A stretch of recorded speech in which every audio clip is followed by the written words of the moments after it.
pour la gestion publique, donc par les secteurs publics, dans des domaines qui sont importants, comme la santé, comme l'éducation, comme la sécurité, etc. Donc c'est pas simplement se donner bonne conscience, on rend compte de notre mandat, mais c'est... Alors après, il n'y a pas forcément le retour, mais c'est une façon de dire, voilà, la gestion de biens publics doit se faire par les citoyens, via aussi leurs représentants, que sont les élus, et on s'en éloigne de plus en plus, puisqu'aujourd'hui, vous avez des collectivités qui, justement, confient cela à des privés, confient cela à des techniciens. La dérive aujourd'hui, y compris dans les réformes institutionnelles, c'est quoi ?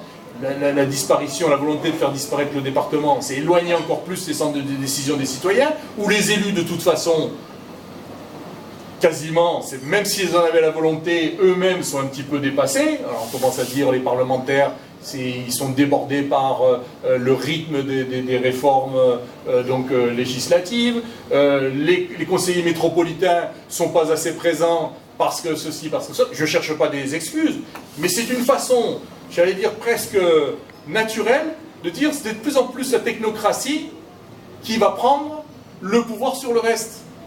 Et j'ai rien contre les techniciens, ils font leur job. Mais ceux qui doivent prendre des décisions, mettre en œuvre, suivre les décisions, etc., ce sont les élus. Donc, j'allais dire, on s'éloigne de plus, non seulement la 5e République, on leur met en cause, mais on s'éloigne encore plus d'une gestion souveraine des biens publics. Et donc, on est un petit peu confronté à ça.